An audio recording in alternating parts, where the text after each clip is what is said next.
Hello दोस्तों, SG कहानी में आपका स्वागत है।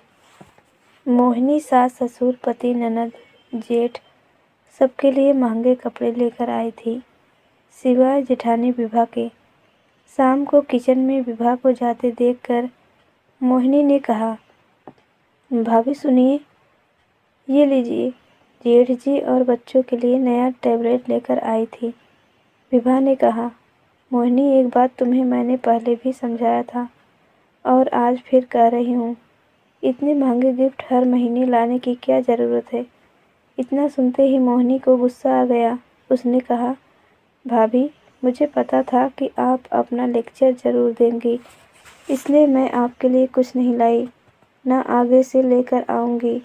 दरअसल आप ये सब मेरी भलाई के लिए नहीं, अपनी जलन में कह रही हैं। आपको जलन होती है कि मैं आपसे ज़्यादा कमाती हूँ। आप सबके लिए इतने महंगे गिफ्ट ला ही नहीं सकती क्योंकि इसके लिए बड़ा दिल चाहिए, जो आपके पास तो बिल्कुल भी नहीं। आप एक मिडिल क्लास कंजूस औरत हैं। यह सब सुनकर विभा की आंखों में आंसू आ गए।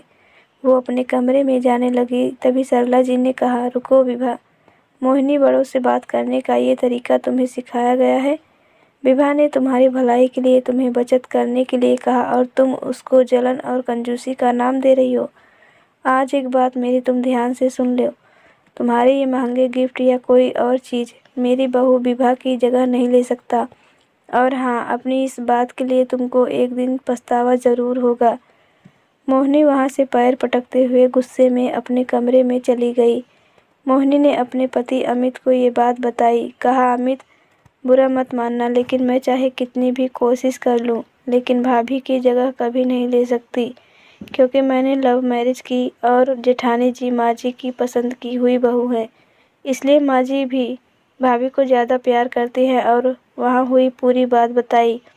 तब अमित ने कहा, मोहिनी, आज एक बार फिर मैं भी तुमको समझा रहा हूँ कि तुम जितना गलत भाभी को समझती हो, वो उतना ही समझदार और सुलझी हुई है। तुमसे तो वो कभी जलन रख ही नहीं सकती, क्योंकि उन्होंने ही पूरे घर को हमारी शादी के लिए राजी किया था। देखो अमित, तुम भी नहीं समझ रहे, मैं कोई छोटे मोटे घर की बेटी नहीं, मुझे पैसों की कोई कमी नहीं। मैं अपने शौक के लिए ही नौकरी करती हूँ, वरना मैं जो चाहूँ वो मेरे पापा मुझे तुरंत दिला दे। पापा का इतना बड़ा बिजनेस है, मैं क्यों बचत की चिंता करूँ। मोहिनी ने कहा। अगले दिन रविवार को मोहिनी दोस्तों के साथ घूमने जा रही थी। तभी उसकी नज़र हॉल में बैठी जेठानी पर गई। उसने गुस्से से अपना पर्स उठाया और फ़ोन हॉल की टेबल पर ही भूल गई।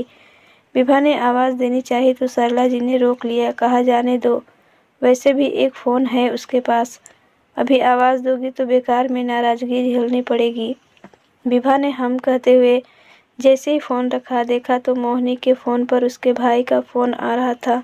विभा ने फ़ोन उठाकर बोलना चाहा कि तभी उसने बिना आवाज़ सुने रोते हुए बताया कि दीदी जल्दी अस्पताल आ जाओ, पापा को अस्पताल लेकर जा रहे हैं। कहते हुए फ़ोन रख दिया। विभा के साथ पूरा परिवार अस्पताल पहुंचा। वहां जाकर पता चला कि उनके पार्टनर ने उन्हें धोखा दे दिया और धोखे से सब कुछ अपने नाम पर कर लिया। मोहिनी का भाई आरव मुंह पर हाथ रखकर बेंच पर बैठा रो रहा था। तभी विभा ने उसके सिर पर हाथ रखते हुए कहा, आरव, क्या बात है, अपनी बड़ी बहन को नहीं बताओगे। आरव आश्चर्य से विभा को देखने लगा और सारी बात बताई कि अभी पैसे जमा नहीं किए गए तो डॉक्टर इलाज नहीं करेंगे। मुझे और माँ को पापा ने पैसों की कभी डिटेल नहीं बताई। अभी हमारे पास इतने पैसे नहीं और मोहिनी दी भी फ़ोन नहीं उठा रही। मुझे लगा वो ही आएंगी। विभा ने कहा, लाओ, मुझे बिल दो और तुम आंटी के पास जाओ, मैं अभी आती हूँ। और जाकर काउंटर पर पैसे जमा किए। मोहिनी फ़ोन पर अपने भाई के इतने सारे मिस कॉल देखकर परेशान हो गई। तभी उसको आरव का मैसेज रिसीव हुआ, जिसमें उसने लिखा था, दीदी पापा की हार्ट सर्जरी हो रही है, अर्जेंट पैसे चाहिए। और उसने उस मैसेज में पूरी बात लिख के बताई। मोहिनी भागती हुई अस्पताल पहुंची। तब तक ऑपरेशन हो चुका था। वहां सिर्फ अमित और आरव मौजूद थे। मोहिनी रोए जा रही थी। तब अमित ने कहा, मोहिनी घर चलो, अभी पापा को आईसीयू में रखा है, अब कल सुबह ही मिलना हो पाएगा। मोहिनी ने अमित से कहा, अमित, मुझे आरव से 1 मिनट कुछ बात करनी है। हाँ ठीक है, करके आ जाओ, मैं कार में बैठा हूँ। मोहिनी ने आरव से कहा, आरव तूने पैसों का इंतजाम कहाँ से किया? क्या अमित से लिया या मेरे ससुराल वालों से? उनको तूने सारी बातें बता दी क्या?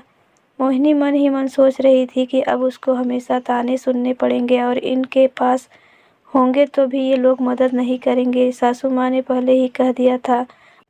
तब आरव ने कहा, नहीं दीदी, सिर्फ विभा दी को सारी बात पता है और उन्होंने ही अस्पताल के पैसे दिए बिना किसी को बताए। दीदी वो तो बहुत अच्छी है, डॉक्टर से बात की और बिना किसी शोरगुल के मदद भी की। अगर आज वो ना होती तो ना जाने क्या होता। वो तो माँ को भी अपने साथ घर पर लेकर गई है। मोहिनी सन्न हो गई सुनके। जिस जेठानी की इज्जत उसने कभी नहीं की, आज उन्होंने इसके लिए इतना कुछ किया। घर पहुंचकर उसने देखा कि विभा उसकी माँ का सिर दबा रही थी। मोहिनी माँ के गले लग गई। तब विभा ने मोहिनी से इशारे में ना रोने की अपील की। मोहिनी अपने आंसू को रोकते हुए बोली, माँ मैं चेंज करके आती हूँ। मोहिनी ने अमित से कहा, अमित जरा भाभी को कमरे में भेजना। विभा कमरे में आते ही बोली, मोहिनी मैंने तुम्हें रोने से इसलिए रोका क्योंकि आंटी जी भी कब से रो रही थी और उनका सिर दर्द होने लगा था। वो घर पर अकेली रहती तो ज़्यादा सोचती, इसलिए यहाँ लेती आई कि हम सबके बीच उनको अच्छा लगेगा। तुमको बुरा लगा हो तो? मोहिनी ने विभा का हाथ पकड़कर अपना एक हाथ विभा के मुंह पर रख के कहा, भाभी बस इतना शर्मिंदा मत कीजिए मुझे। आप मुझे माफ़ कर दीजिए। मैं आपको पहचान नहीं पाई। आपकी अच्छाई को आपका ढोंग समझ बैठी। आपका एहसान मैं कभी नहीं भूलूंगी। नहीं मोहिनी, कोई एहसान नहीं किया मैंने। वो भी तो मेरे माता पिता समान ही हैं और बहनें कभी एक दूसरे पर एहसान नहीं करती। तुम तो मेरी छोटी बहन जैसी हो। गलती करना तुम्हारा अधिकार है, समझाना मेरा काम। समझी? हाँ भाभी, मोहिनी ने विभा के गले लगकर रोते हुए कहा। लेकिन अब आपकी ये छोटी बहन कभी कोई गलती नहीं करेगी और आपकी हर बात मानेगी, वादा रहा। तो दोस्तों, आपको आज की हमारी ये कहानी कैसी लगी कमेंट बॉक्स में ज़रूर बताएं। कहानी आपको अच्छी लगी हो तो लाइक करें, शेयर करें और चैनल पर नए हैं तो प्लीज़ चैनल को सब्सक्राइब करना ना भूलें। कहानी सुनने के लिए आपका धन्यवाद।